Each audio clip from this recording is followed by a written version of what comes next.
Hi crafty friends! Welcome to Quick Tips from the Crafty Corner.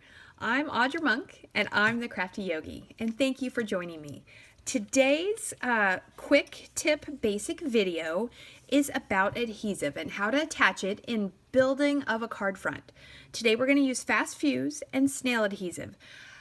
Both work wonderful. The main difference I feel is if you need more adhesion, you need a stronger bond, use your fast fuse. For most basic things, we can use our snail.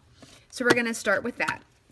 I like to build a card from smallest to biggest. So take your small piece. This small piece is going to get attached to the little background piece. So take your small piece, turn it over. For snail, there's a little lid. You open the lid, push it down, and then you just pull it across your paper. It just lifts right up, and I like to just go around the four edges of the paper. Okay, then I use my grid paper to help line up. I think I'm going to get straight lines, but it does not always work out. I have sent many a crooked card, and I just remind myself that it is handmade. All right, so the best I can, I look at the borders and I put that on. Not too bad today. All right, next, this is getting attached to a card front. In this case today, it's going to be a piece of designer series paper. I flip it over and I do the same thing. I snail around the four edges. And I do like to get all the, as close to the edge, and if I miss, today I'm a little sloppy, so I'm going to go back and make sure I get those edges. That way the edges don't pop up on my card.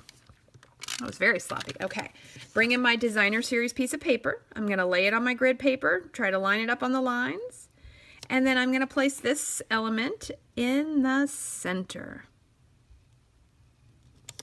There we go. All right, now this is going on my card base. I'm going to flip it over. I'll use fast fuse on this one to give you a fast fuse tutorial. Same deal, we run it down, light touch, and then a little flick at the corner. So you do need to break the adhesive. And if at first you feel it's not going, just tap it. Feel that it's sticky. Run it down the edge and flick it to the side just a little. And I really think it just needs a light touch. If your card was going to be specially heavy, this one today is not, but if it was, maybe you would run a piece down the middle. All right, then the card base comes in. Again, I'm going to go ahead and use my grid paper lines. Take my piece. This has a 1/4 inch border. So I'm just going to look at the top, place it on there, and there we go. So here's an example of this card all finished up. It's the back, the element, and then I added some stamping and some elements there. So there you go. Crafty tip, adhesives. Thank you so very much for joining me. Stay crafty.